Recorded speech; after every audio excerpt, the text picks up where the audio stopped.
boa noite. É um prazer para mim estar de volta. Aqui é o Chico Xavier. E mais ainda no dia do aniversário, porque aniversário é uma data muito especial, né? Uma data de festejo. É uma data que a gente deve ficar alegre, a gente deve comemorar, porque é a data que a gente reaparece na Terra, que a gente reaparece no plano físico. E como o Leandro falou, hoje a gente vai conversar sobre esse tema, a coragem de amar. E vejam que coincidência, como foi que esse tema me surgiu para tratar dele. Por coincidência, surgiu por ocasião do aniversário também do Joana d'Arc, que é a minha casa-mãe. Foi assim, eu acho que no mês de janeiro, a equipe que trabalha com a divulgação doutrinária do Joana d'Arc entrou em contato comigo e disse, olha, esse ano a gente vai trabalhar para o aniversário da casa, sempre o tema Joana d'Arc e alguma coisa. Primeiro sábado, a palestra vai ser Joana d'Arc e tal coisa. Segundo sábado, a palestra vai ser Joana d'Arc e outro tema. E a gente pensou de você falar sobre Joana d'Arc e coragem. Você aceita? Eu aceito. Né? E calado, comigo mesmo, eu pensei, puxa, que coisa tão boa. Que coisa tão boa eu falar sobre esse tema, Joana d'Arc e coragem. Joana d'Arc é a mentora da nossa casa. E, naturalmente, quando eu ingressei na casa, eu me interessei por ler a biografia de Joana d'Arc. Eu acho que eu li 2, 3 livros importantes que falam sobre a história de Joana d'Arc. E quando eu concluí a leitura, eu vislumbrei muitas virtudes em Joana. Muitas. Agora, a que mais me salta aos olhos sempre foi a coragem. Eu disse, puxa, se tem uma palavra que define esse espírito, é coragem. Joana d'Arc é corajosa. Vou começar a me preparar para fazer a palestra. No mês de janeiro também, eu fui para um outro centro espírita em Vitória, a UESC, União Espírita Servidores do Cristo, que é outro centro pelo qual eu tenho um profundo carinho também. E lá, antes da palestra, aí uma das trabalhadoras da casa, que também trabalha com a divulgação doutrinária da casa, disse, João, a gente está se programando para esse ano fazer um trabalho voltado especificamente para os trabalhadores da casa. A cada 2 meses, fazer uma oficina com os trabalhadores, oficinas temáticas. E a gente pensou de você ser um dos facilitadores. Você aceita? Você aceita. A gente pensou de você trabalhar o tema coragem. O que você acha? Gente, quando eu escutei isso, né, aquele sininho interno tocou. Eu disse, puxa vida, é muita coincidência. No mesmo mês, 2 bocas espíritas me convidarem a trabalhar o tema coragem, são coincidências significativas. Eu disse, acho ótimo. E eu já saí dali com a compreensão. Eu preciso estudar mais sobre a coragem. Eu preciso compreender melhor a coragem. E o mais importante é eu começar do fundamental. O que é coragem? Eu tenho uma ideia de coragem. Eu tenho uma ideia de o que é coragem. Mas será que a ideia que eu tenho corresponde ao que é de fato a coragem? E, num primeiro momento, o que eu compreendi foi que eu precisava estudar melhor a coragem para mim mesmo. E, no segundo momento, eu entendi que valia a pena, onde eu chegasse para a gente conversar, a gente poder tratar desse tema coragem.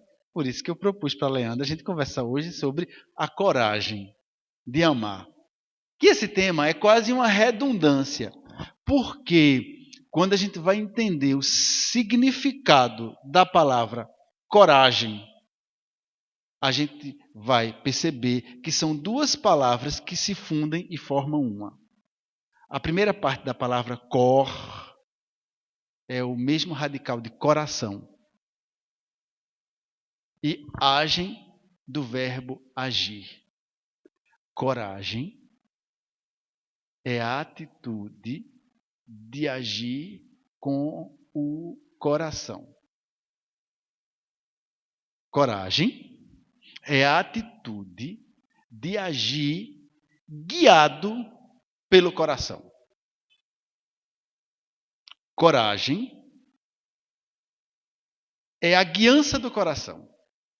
É ter o coração como bússola, como guia. Foi o meu primeiro impasse. Primeiro ponto de reflexão. Eu precisei parar para refletir. Porque no dia a dia a gente escuta as pessoas dizendo assim: olha, você deve agir com a cabeça. Não é com o coração. Quem toma conta do nosso destino, das nossas decisões, é a cabeça. E não é bem assim.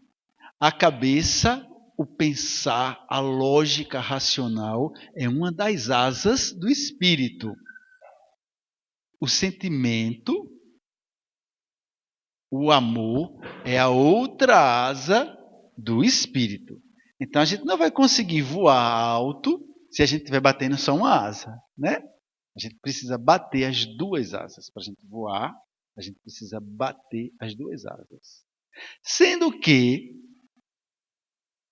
quem deve guiar é o coração.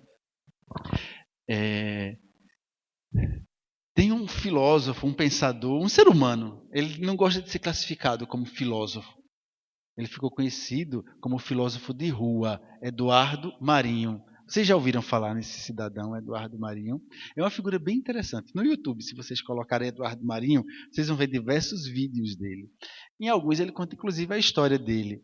Era uma pessoa de uma vida como a maioria das pessoas. E aí ele sentiu uma angústia, uma insatisfação. E ele procurou entender o destino dele. E aí ele deixa a vida comum e vai viver em uma contingência mais social, nas ruas, com as pessoas, e ele se encontra ali. E, numa das falas dele, ele faz uma colocação que eu acho preciosa e creio eu, que resolve esse impasse do cabeça e coração. Ele diz assim: olha, durante muito tempo eu dei cabeçadas na vida. Por quê? Eu me orientava simplesmente pela lógica da razão. E começava e não dava certo. Hoje em dia, quem guia é o coração. E a cabeça que dê um jeito de acompanhar o coração. Hoje em dia, de agora em diante, quem me guia é o coração. E a cabeça que dê um jeito de acompanhar o coração. Ou seja, o amor é quem abre a porta e que abre o caminho. Agora, que eu vá fazendo isso com um bom pensar, de um modo racional. Se a gente não faz isso, a gente vai se tornar uma pessoa melíflua. Essa é uma expressão que Joana de Ângeles gosta muito de usar. Melíflua é aquela pessoa popularmente melosa e que não tem estrutura. Se eu só me guio batendo a asa do afeto, eu não vou ter estrutura. E a coisa ela vai se diluir a poucos passos. Mas também, se eu me oriento apenas pela razão, sem a afetividade, a coisa vai se tornar dura e seca. E com pouco tempo também se destrói, se carcome. Então a gente tem que ir conduzindo-se com essas duas asas, sendo que a bússola deve ser o coração. De onde vem então a ideia de que se eu agir com o coração eu vou me machucar? Vocês já ouviram isso? Né? Ah, você se machuca porque você é muito coração. De onde vem essa ideia? Vem do fato da gente começar a perceber a ponta da verdade, mas não abarcar ainda a verdade por inteiro. Não é que essa fala esteja completamente descabida de razão, não. Tem uma ponta de razão. Mas a gente só vai poder compreender melhor se a gente puder compreender a situação como um todo. Há uma diferença entre ingenuidade e pureza. Parecem a mesma coisa, parecem sinônimos, mas não são. Ingênuo é quem não tem gênio, é quem não tem sabedoria, é quem não tem maturidade. A gente é não. Ingênuo, não gênio. Você não tem genialidade, você não tem compreensão da coisa. O ingênuo é puro também.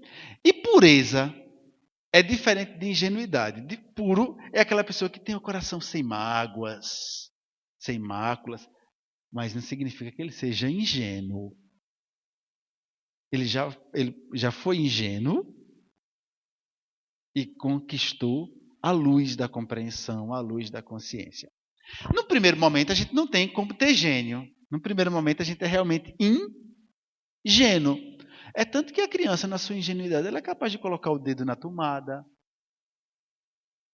a mão no fogo, pular de uma altura que ela não dê conta. Coitadinho, inocente, ingênuo, se machuca. Então, se a gente vai se guiar pelo coração com ingenuidade, a gente vai se machucar. A gente precisa proteger o nosso coração, a gente precisa proteger a nossa afetividade também. Num primeiro momento, todo mundo se machucou afetivamente. Quem não? Quem aqui pode dizer, ninguém nunca me magoou, eu nunca me magoei com ninguém. Meu coração nunca foi ferido. Em algum momento, todo mundo foi machucado no coração. E possivelmente machucou também. Qual é a reação natural quando a gente se machuca? A gente se defende, a gente se protege, a gente se fecha. A gente fecha o coração. Estamos caminhando juntos? Está dando para entender, né? Então a gente fecha o coração para não se machucar de novo. Tudo bem. Não vai se machucar de novo, porque está com o coração fechado, está com o coração na caixa, não vai machucar o coração. No entanto, também vai andar sem bússola. Também vai perder a guiança. Os hindus que estudam os chakras, muito antes de nós espíritas, eles dizem que o chakra onde Deus mora no homem é o coronário. É o chakra de 1000 pétalas. Por isso que os santos da Igreja Católica, eles têm aquele halo luminoso no entorno de sua cabeça. Mas esse é o último chakra que se desenvolve na gente. É o último chakra que se desenvolve na gente. Por quê? Porque a gente começa utilizando a energia nos chakras primários, nos chakras mais básicos primeiro. No chakra básico, no chakra genésico, no chakra gástrico. Então, o primeiro chakra onde a gente sente a repercussão da energia divina, da energia amorosa, é o cardíaco. É no cardíaco. Sabe aquela coisa, quando às vezes você vai tomar uma atitude que você diz, eu não estou feliz com essa atitude, meu coração ficou apertado, eu não vou agir assim. Por quê? Eu não sei te dizer racionalmente por quê. Porque o coração chega antes da razão. Eu não sei te dizer por quê, mas o meu coração ficou apertado. Eu acho que não vale a pena seguir por aí. E se você segue, você vê que o resultado não é satisfatório. Então, quando a gente quer proteger o coração, que a gente fecha o coração, a gente não machuca mais o coração. Mas, em contrapartida, a gente segue sem bússola. Sem a bússola divina. Sem a bússola divina. Sem a guiança espiritual fina. Sem a guiança espiritual fina. Porque a gente é influenciado pelos espíritos a toda hora. Em qualquer lugar. Agora, uma influência fina, é preciso um receptor fino para captar. E esse receptor fino é o chakra cardíaco. E só entra em funcionamento quando nós amamos. O móvel do chakra cardíaco é o amar, não é o amor. O móvel, o que mobiliza o chakra cardíaco é eu amar, não é eu ser amado. Então, no primeiro momento, o indivíduo é ingênuo, ele abriu o seu coração, ele amou, sem estrutura, se machucou, protegeu o coração para não se machucar de novo, perdeu a guiança. Aí ele quer boas orientações, ele quer se orientar bem, intuitivamente. Para isso ele vai precisar abrir o coração. Puxa vida, mas como é que eu vou abrir o coração? Alguém pode me machucar de novo. Pode. E aí? Você vai precisar aprender, primeiro, a perdoar. E segundo, a se proteger com sabedoria, sem fechar mais o coração. Não essa proteção ingênua, não essa proteção imatura.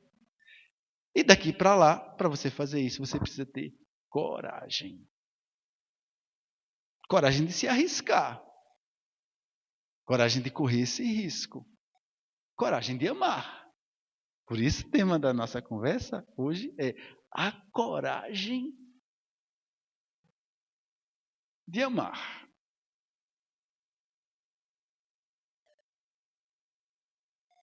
Eu disse a vocês que a ideia dessa conversa, dessa palestra, surgiu de janeiro para cá, né? E foram em 3 conversas. Eu já falei para vocês de 2, né? Uma do amigo do Joana d'Arc, que me pede para falar sobre Joana d'Arc e coragem. O outro da amiga da UESC, que me pede para fazer uma oficina sobre coragem.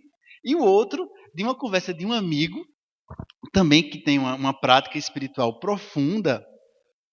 E aí, num dia, numa conversa informal, aí ele vai dizer assim: olha,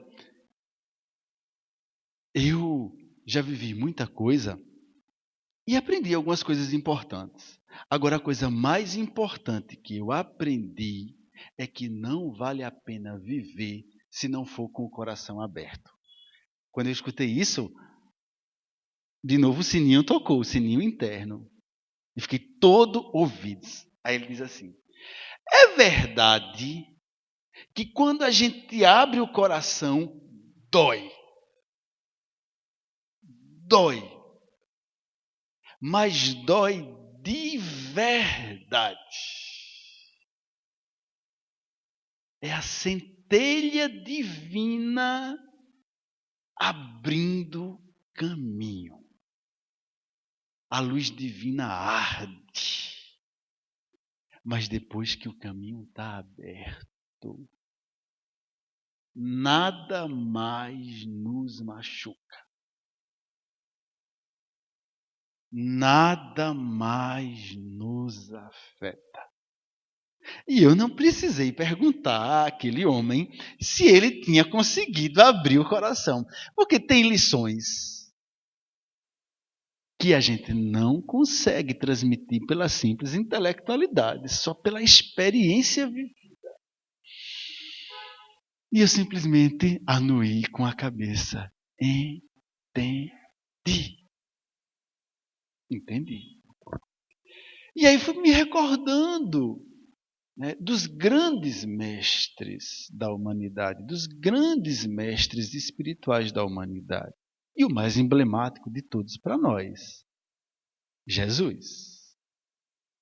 A gente não vê em nenhum momento Jesus se ofender, mesmo quando ele é agredido com palavras, com atitudes, com desforra, fisicamente torturado. E o ápice da tortura é a crucificação. E naquele momento o olhar dele não está ali para a agressão, está para o irmão iludido, para o irmão perdido nas trevas da ignorância. Pai, perdoa-os, eles não sabem o que fazem. O coração estava aberto, a centelha divina ardia ali. Por isso que a imagem do Sagrado Coração de Jesus tem um fogo. Tem um fogo. E o criança olhava para aquela imagem, eu achava aquela imagem muito atraente, mas não conseguia compreender de onde vem esse fogo, né? Então a centelha divina abre caminho no coração e aí o ser humano ele já está em guiança. Em guiança direta. Direta. Nós, a maioria de nós, precisamos abrir nosso coração. Precisamos permitir que a centelha divina vá fazendo essa abertura de caminho. E ela arde. E as lições básicas, as atitudes básicas são se dar, se doar, perdoar e aprender. Começando pelo se doar. As grandes lições, elas acontecem tanto em momentos solenes como em momentos singelos. Faz uns anos que eu estava na casa de uma amiga e era dia do aniversário da minha mãe. E aí a minha amiga disse, olha, eu vou com você na casa da sua mãe para dar um abraço nela, dar os parabéns para ela, e eu vou levar uma rosa para ela. Aí na mesa dela tinha um jarro com algumas rosas. Aí ela ficou lá olhando as rosas e ela pegou a mais bonita. Aquilo me chamou a atenção. Aí eu falei para ela, Sheila, tu vai levar a mais bonita? Ela olhou e fez, vou, porque eu vou dar para minha amiga. Entendi.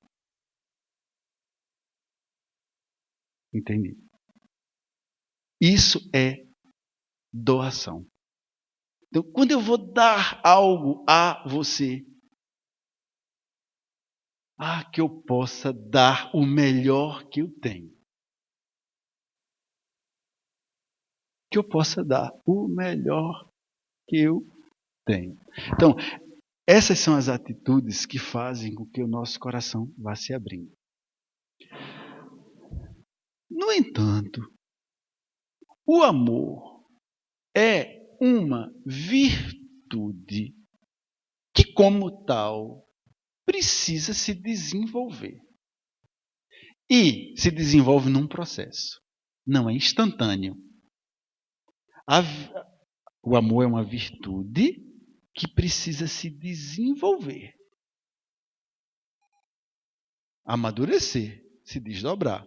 E o desenvolvimento não se dá num instante, é um processo. Vê lá, uma criança quando nasce, ela precisa se desenvolver. E ela não se desenvolve num dia, são anos para se desenvolver. O amor também. Joana, naquela obra magistral dela, Joana de Ângeles, Amor imbatível amor, ela diz que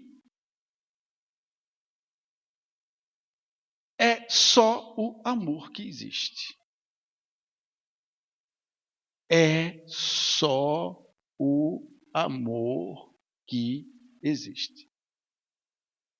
Paulo de Tarso escreve aquela carta aos Coríntios, 1 Coríntios 13, que depois o Renato Russo, com a Legião Urbana, grava como aquela música lindíssima, Monte Castelo, e que o refrão diz, é só o amor. É só o amor. É só o amor que conhece o que é verdade. Todo mundo já ouviu essa música, né? O amor é bom, não quer o mal. É só o amor. Joana diz, só o amor existe. Só o amor? E o egoísmo? E a ira? E a ambição? E a cobiça? Não existem? Chico Xavier tem uma colocação que ficou intitulada como Tudo é Amor. Se vocês colocarem no Google, vocês vão encontrar. Me parece que foi o próprio Chico quem fala isso. Ele diz assim: o ódio é o amor que adoeceu. A luxúria é o amor que se intoxicou. E segue. A razão é o amor que analisa. Ou seja, tudo é amor. Tudo é amor.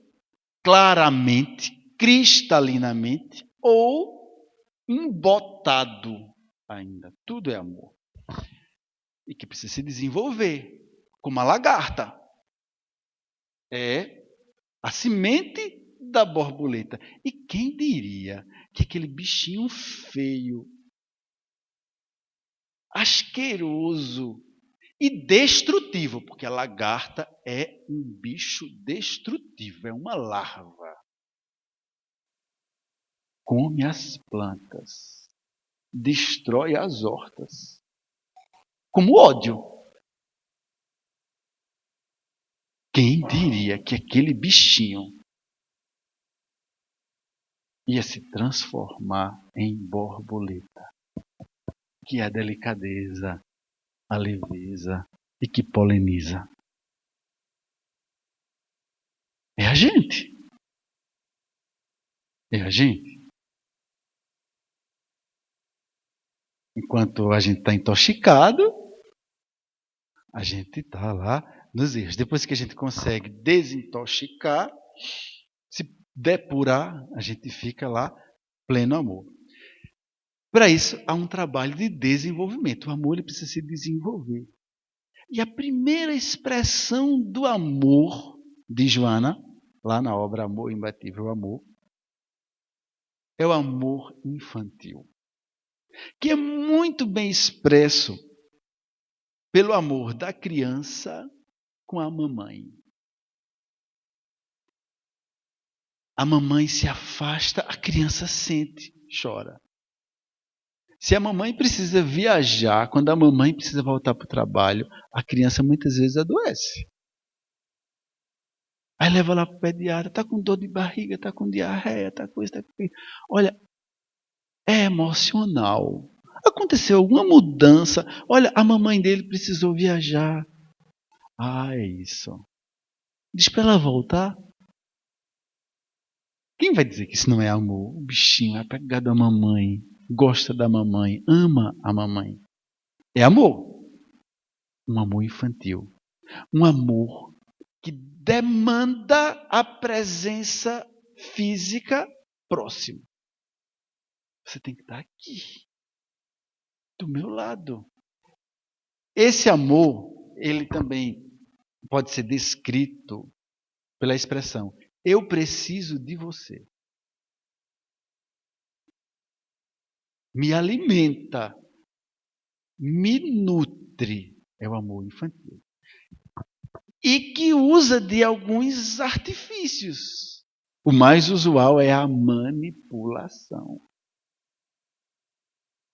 De chorar, de adoecer, de ficar o quebradinho lá. Mas não é só a criança quem ama de modo infantil. Às vezes o adulto ama também de maneira infantil. Eu posso ter 20 anos, 30 anos, 50 anos, 60 anos, amar, mas o meu amor ser infantil. E se alguma pessoa olha para outra e diz assim, fulano não me ama, por que faz isso e isso comigo? Não é que não ame, ama. Mas ama de maneira infantil. As consequências desse modo de amar é que, se a descrição é eu preciso de você, se é essa a descrição, quando a fonte do meu amor não atende os meus pedidos, esse amor rapidamente se transforma em rancor. Tem uma música do Caetano Veloso, Queixa. Essa música é linda, é uma poesia. Um amor assim, delicado, você pega e despreza. Não o devia ter despertado. Ajoelha e não reza. Ah, um amor assim violento, quando torna-se mágoa, é o avesso de um sentimento. Então é muito comum o amor infantil, o amor imaturo, rapidamente se transformar em rancor. Rancor é o amor que adoeceu. Mas, com essas experiências, se a gente tem a coragem de se olhar, de se estudar, de se analisar, a gente vai fazendo lá os devidos ajustes. E a gente consegue ir dando um passo a passo. Próximo nível do amor, depois do amor infantil, é o amor juvenil. Enquanto o amor infantil é você dá para mim e eu só recebo de você, e você vai ter a satisfação de só você ser capaz de me nutrir. Essa é a característica do amor infantil. No amor juvenil é uma reciprocidade. Você dá para mim e eu dou para você. Eu só recebo de você e eu só dou a você. Já é um nível adiante. É um nível adiante porque antes eu só recebia. Agora eu dou. Num pequeno circuito. Num circuito limitado. E esse amor juvenil, ele não se expressa apenas nos casais de namorados, mas às vezes na família. Por que eu vou ajudar aquela pessoa? A pessoa não é da minha família. Não, eu vou ajudar os meus. Eu vou ajudar os meus. Para os meus eu faço. É um amor juvenil. Esse tipo de amor também tem as suas peculiaridades. A primeira delas, continua elegendo um outro como fonte da sua satisfação. Do mesmo jeito que a mamãe era a fonte da satisfação, agora é o ser amado, é a esposa, é a namorada, é o noivo. Continua lá. A fonte da minha satisfação não está em mim. Está fora de mim. E é um outro que me dá. Outra característica desse amor é, às vezes a pessoa se despersonaliza um pouco. Para você gostar de mim, como é que você quer que eu seja? Você quer que eu seja assim? Então eu vou deixar de ser como sou e vou passar a ser como você deseja. Se despersonaliza. E às vezes também tem uma insegurança de ser dispensado, de ser esnobado. eu preciso tanto dessa pessoa. Se essa pessoa sabe que eu gosto tanto dela e me esnoba, e depois não quer mais se dar para mim, então às vezes finge que não gosta tanto quanto gosta. Eu não preciso dizer que o amor infantil está condenado ao sofrimento. Todo mundo que ama de maneira infantil, mais cedo, mais tarde, vai sofrer. Todo mundo que ama de maneira juvenil, também, mais cedo ou mais tarde, vai sofrer. Porque esses dois modos de amor são amor com apego. Amor com apego. E o apego é sempre algo que nos prende. O espírito é livre. Ele sopra onde quer e para onde deve ir, para onde é chamado. Se eu tenho apego, eu não quero ir para onde eu devo ir e nem permito que o outro vá. E se eu tenho que fazer isso, se eu tenho que ir ou se o outro vai, eu fico em sofrimento. Então, o amor infantil e o amor juvenil é um amor que traz consigo o sofrimento e a dor. Próximo passo é o amor maduro. É o amor que assume compromissos. É o amor que é capaz de se dar pelo outro, que se felicita se receber, que talvez até espere receber, mas que não se condói se não recebe. Esse é o amor maduro. Geralmente é o amor dos pais pelo filho. Mas os pais, eles podem amar o filho de modo infantil também. Ou de modo juvenil. Mas o pai que conseguiu liberar isso, olha, eu sei que aqui eu estou muito mais propenso a doar do que a receber. Porque esse ser ainda não tem maturidade. E eu não vou ficar sofrendo e chorando porque ele não atingiu ainda a maturidade. Eu gostaria muito que ele já tivesse na altura a que pode chegar. E que chegasse pelo amor, pela razão. Mas se não chegou, eu tenho que fazer a mais do que isso. Né? É o amor maduro. E esse amor maduro ele pode se expressar não só entre os pais e filhos, mas entre os amigos. O amor fraterno. Um filho pode amar o pai e a mãe de maneira madura também.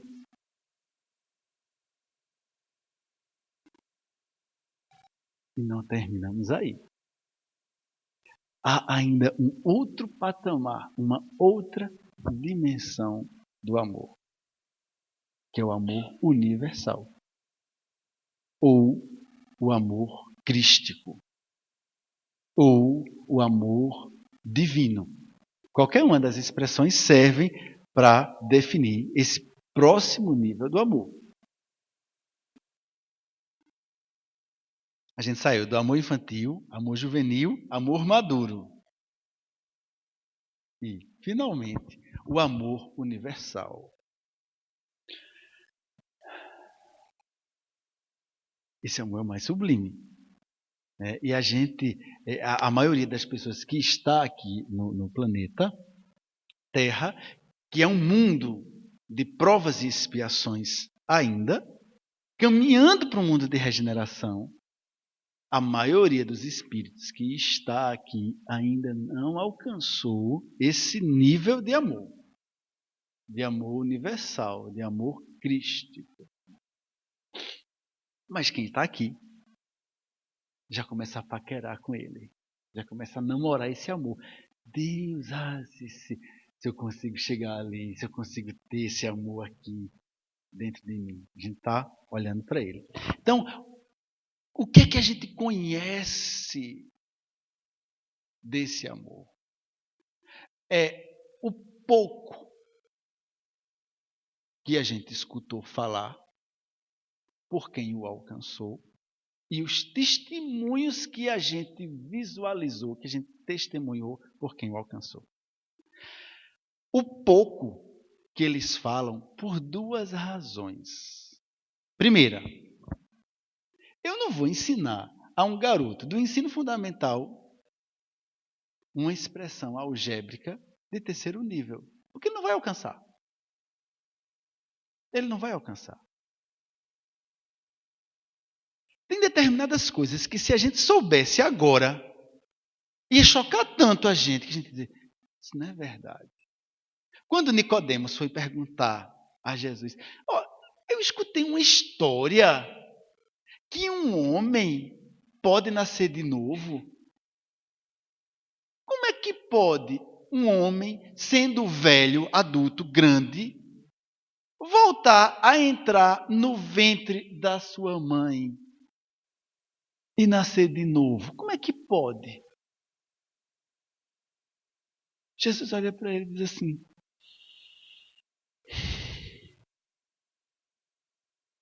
se quando eu vos falo das coisas da terra, vocês não entendem,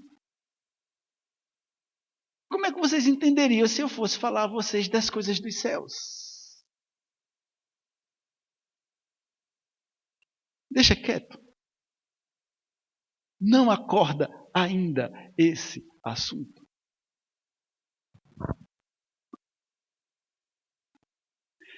Então, por isso, eles falam pouco.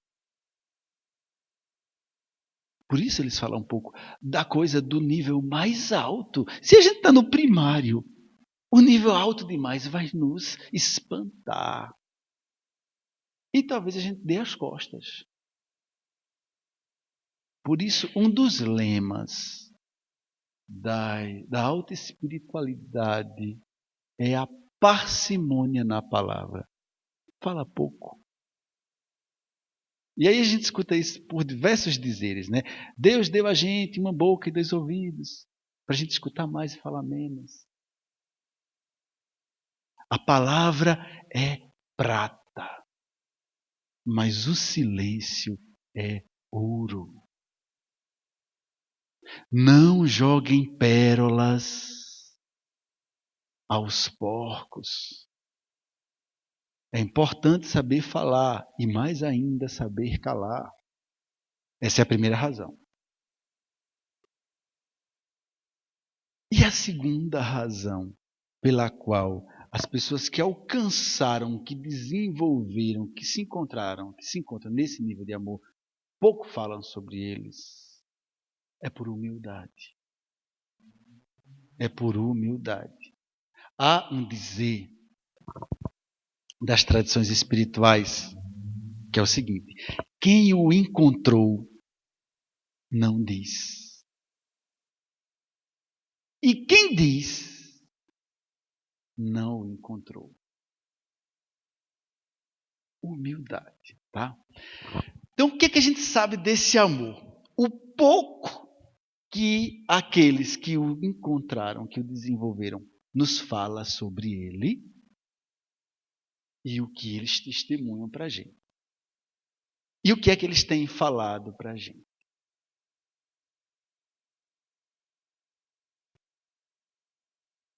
Eu vou pegar o pensamento de um outro mestre espiritual, né, que está entre o Oriente e o Ocidente, o Yogananda, Paramahansa Yogananda. Ele diz assim, e essa informação foi uma das coisas mais preciosas que eu vi, Leandro, nos últimos tempos. Ele diz assim, a gente chama por Deus, eu quero comungar com Deus, o sagrado. A gente chama por Deus, Deus olha para a gente, mas ele não sai correndo. Ele fica nos contemplando. Aí a gente se satisfaz com outra coisa. Com a bebida. Que simula o êxtase. Quando a pessoa bebe, ela entra num estado alterado de consciência que simula o êxtase. Aí Deus diz, ele não queria a mim. Ele se satisfez com a bebida, por exemplo. Aí Deus fica lá, diante dele sem aparecer. E durante um bom tempo a pessoa se refestela naquilo. Aí sobrevém o vazio, porque isso não dá conta. A angústia, a falta de existencial. Ah, meu Deus, cadê você na minha vida? Por que você não se apresenta na minha vida? Aí começa a clamar por Deus. De novo, Deus olha para aquela pessoa, mas não sai correndo. Aí a pessoa se satisfaz com outra coisa. Poder. É inebriante, porque o Criador é o poder. Teu é o reino, o poder e a glória, agora e para sempre. De Jesus ao final do Pai Nosso. Então, o poder humano também simula o poder divino. E a pessoa fica embriagada daquele poder. Aí Deus diz, não era a mim que ele queria. É tanto que ele se consolou com outra coisa. E durante um bom tempo, esse um bom tempo, gente, podem ser encarnações, tá? Podem ser encarnações. Onde estiver o teu coração, aí estará o teu tesouro. Eu posso achar que o que vai me fazer feliz é um casamento. Eu sou infeliz porque eu não casei. Porque eu não casei. Mas se eu casasse, eu seria feliz. Tá. Então não é Deus que ele quer ainda. É o casamento. Que simula a comunhão divina. Aí o Yogananda diz assim.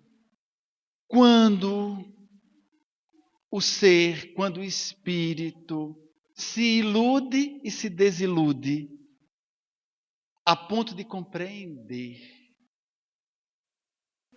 que nada o satisfaz,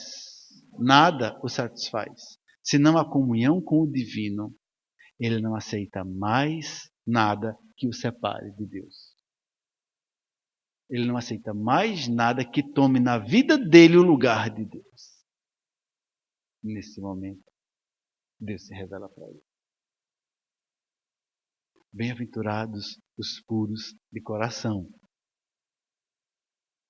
porque esses verão a Deus.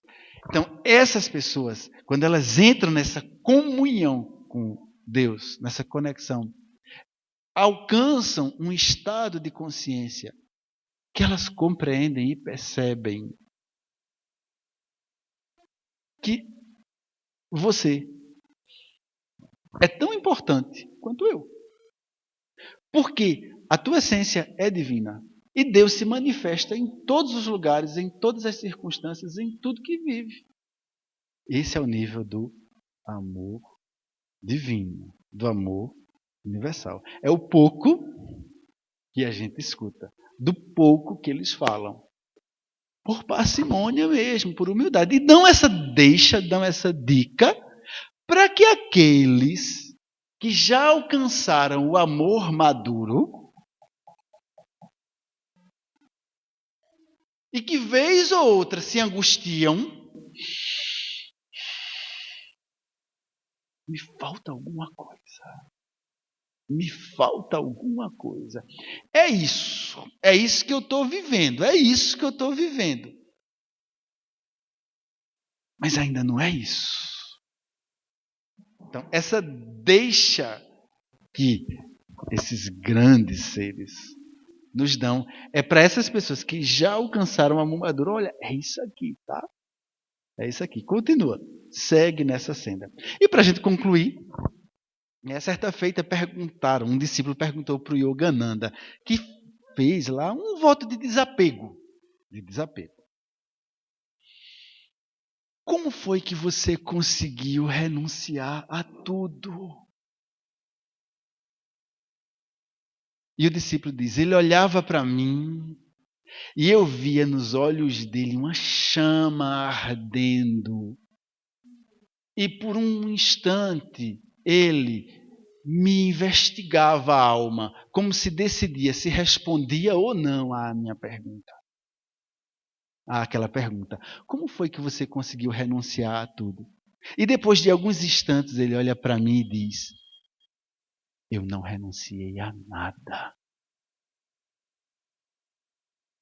Eu é que te pergunto: como é que você consegue renunciar a tudo? E o discípulo disse: e eu saí dali confuso. Quem é que é pobre nessa história?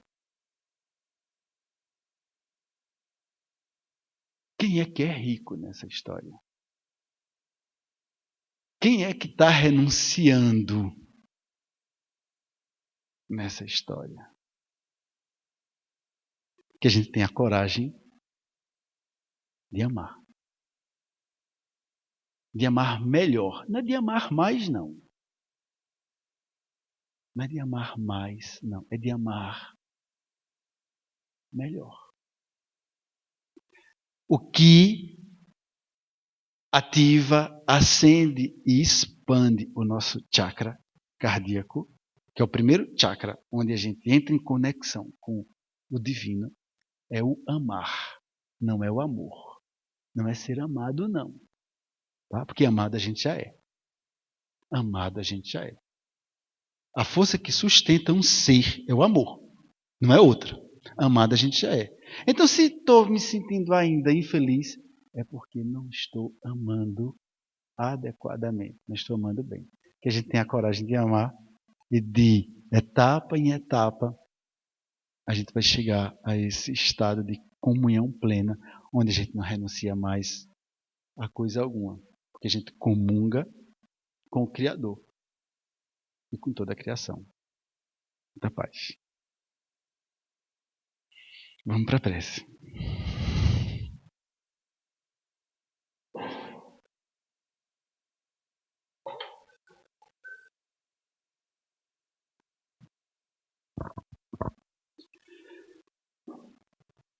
Deus, nosso Pai e Mãe de amor, de justiça, de beleza, de presença, nós te agradecemos profundamente a oportunidade de nos reunirmos mais uma vez aqui, nessa casa de oração, de estudos e de trabalho. Que as tuas bênçãos recaiam sobre ela nesse dia de aniversário, dando-lhe vida longa, sempre a boa orientação e todos os recursos para que as suas portas estejam abertas aos que buscam. Que essa mesma paz que nós sentimos aqui continue conosco e que sigamos com ela hoje e sempre. Assim seja.